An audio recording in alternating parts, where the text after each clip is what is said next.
नमस्कार। श्री श्री रविशंकर यानी रवि चाचा ने पिछले दिनों ओशो पे कुछ कमेंट्स किया, जिसके कारण ओशो प्रेमी, ओशो सन्यासी थोड़े नाराज़ हो गए। तो मैं ओशो प्रेमियों, सन्यासियों से कहना चाहता हूँ कि आप नाराज़ ना हो, स्थिति को थोड़ा समझने की ज़रूरत है। ये जो रवि चाचा हैं, इनकी उम्र अब कोई 70 साल होने जा रही है। अब इस उम्र में सारे लोगों को तो नहीं, लेकिन बहुत से लोगों को कई तरह की मानसिक समस्याएं घेरने लगती हैं। अब जैसे एक चीफ मिनिस्टर हैं ऑनरेबल नीतीश कुमार, अ, अच्छे लोग हैं, काफ़ी अच्छा काम किया इन्होंने अपने राज्य के लिए। लेकिन पिछले 2-3 वर्षों से ये ऊट-पटांग हरकत करना चालू कर दिया है इन्होंने। स्थिति तो ये हो गई है कि यही तो बीते कुछ दिन की बात है, इन्होंने स्टेज पे एक महिला का बुर्का तक खींच डाला, तो इनकी मानसिक दशा ऐसी हो गई। तो ये जो रवि चाचा हैं, इनकी भी हालत कुछ ऐसी हो गई है। इसी कारण ये इस तरह के स्टेटमेंट्स दे रहे हैं। अब देखिए ना, ये फ्री सेक्स करना इन्होंने चालू कर दिया, ओशो का नाम ले लेके। अरे, इन्होंने जो वर्षों तक सेक्स को दबाया, काम वासना को जो दबा के रखा, अब चूँकि दमन करने की वो क्षमता न रही, तो इस कारण वो अब फूट के निकल रहा है, तो ये सेक्स करना चालू कर दिया है इन्होंने। तो ये अपनी बात बोल रहे हैं, ये ओशो की बात नहीं बोल रहे हैं, ये अपनी बात बोल रहे हैं कि मेरे भीतर तो ये सब चल रहा है भाई, मैं क्या करूँ? यही नहीं, इन्हें तो गंभीर मानसिक एक समस्या होती है, डिमेंशिया, जिसमें लोग भूल जाते हैं। तो ये भूलने की इनको बीमारी हो गई। अब इसी वीडियो में जिसमें ये ओशो पे इस तरह की का कमेंट्स कर रहे हैं, उसमें 5 मिनट के अंदर ही ये अपनी बात भूल गए। कुछ से कुछ इन्होंने बोलना चालू कर दिया। क्या भूल गए? ये कह रहे थे कि मेरे जो गुरु हैं महर्षि महेश योगी, वो किसी की निंदा नहीं करते हैं। यानी ये कहना चाह रहे थे कि मैं भी किसी की निंदा नहीं करता हूँ। लेकिन 5 मिनट के अंदर ये माँ प्रेम हास्या और उनके मित्र की निंदा करना चालू कर दिए कि क्या ये लोग रहेंगे, ये ओशो सन्यासी, ये तो चेन स्मोकर हैं, सिगरेट पीते हैं, दारू पीते हैं, सिगरेट दारू करते रहते हैं, क्या ये रहेंगे? तो 5 मिनट के अंदर इन्होंने निंदा चालू कर दिया। तो भूल गए 5 मिनट के अंदर कि मैंने क्या बोला था अभी। तो इनकी तो ये हालत है। और इनके जो गुरुजी हैं महर्षि महेश योगी यानी महेश दादा, इनकी तो कहिए ही मत। ये कहते हैं कि इनके गुरु सबको ऊंचा उठाते थे। ओशो तो सबको नीचे गिराते थे, लेकिन ये ऊंचा उठाते थे। अब ये ऊंचा उठाना क्या है?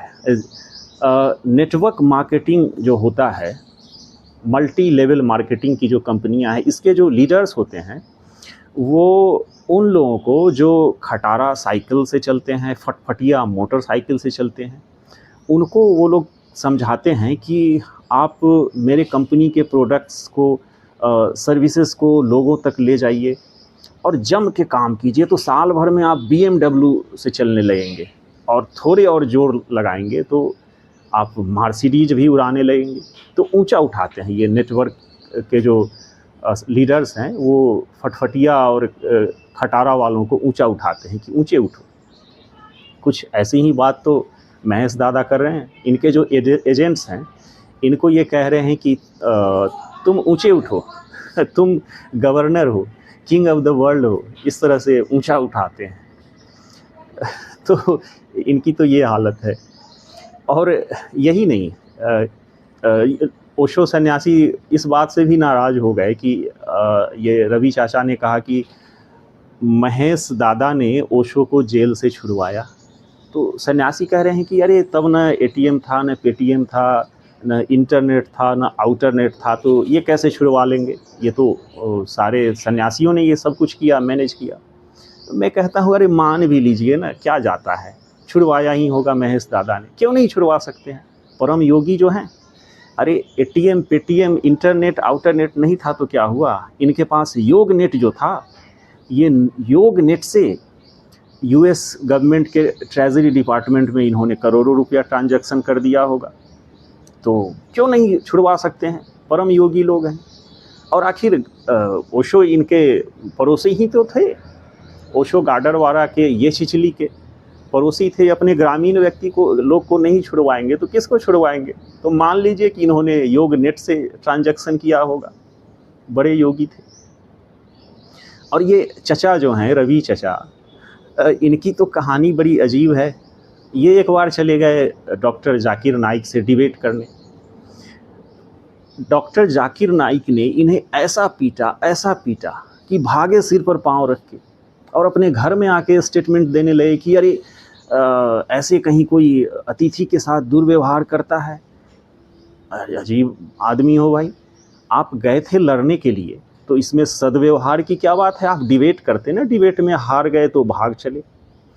तो ये कोई ऐसा नहीं था कि सिर्फ एक आध्यात्मिक व्यक्ति के नाते ये गए थे डिबेट करने, ये तो गए थे हिंदू धर्म के प्रतिनिधि बन के, सनातनियों के प्रतिनिधि बन के। तो अपनी ही बेइज्जती नहीं करवाई, ये सनातनियों की और हिंदू धर्म की भी बेइज्जती इन्होंने करवा डाली। तो इनकी तो ये हालत है।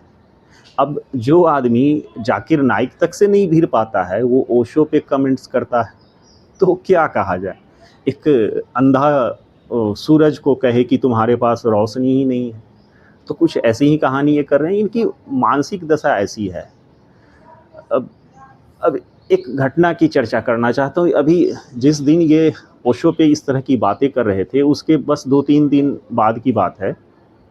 देश के गृह मंत्री अमित शाह जी दिल्ली में वर्ल्ड बुक फेयर चल रहा है तो उसमें वो विजिट पर थे।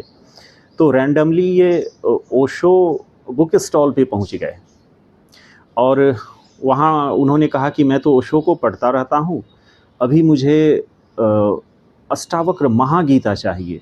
ये अष्टावक्र महागीता यानी अष्टावक्र और जनक के बीच जो संवाद हुआ है उस पे ओशो जो प्रवचन दिए हैं उसका पूरा सेट, 9 भाग में अभी जो सेट आता है वो पूरा सेट ये लेके गए कि मैं इसे पढ़ूंगा। तो एक तरफ ये चचा जी ओशो की इतनी निंदा करने में लगे हैं, दूसरी तरफ बड़े से बड़े जो सत्ताधीश हैं वो ओशो के पास जाते हैं ज्ञान लेने के लिए। तो क्या कहा जाए, बहुत कुछ कहने की ज़रूरत नहीं है, मज़े लेने की ज़रूरत है, मज़े लीजिए। वैसे ये चचा जी को तो हम लोग कुछ कर नहीं सकते, कुछ कहने की ही बात हो, करने की ही बात हो तो इनके शिष्य ही इनको कुछ कह सकते हैं, कर सकते हैं। तो इनके शिष्यों को चाहिए कि अपने गुरुजी को कहें कि अब इस तरह की बातें मत कीजिए, आपकी उम्र हो गई है, अब अपने घर में बैठिए, ध्यान साधना कीजिए, कराइए, इसमें रहिए, बाहर कुछ स्टेटमेंट मत दीजिए वरना और बेइज्जती होगी। तो जाने भी दीजिए इनको, मज़े लीजिए। इतने देर तक आप मेरे साथ बने रहे इसके लिए बहुत बहुत धन्यवाद।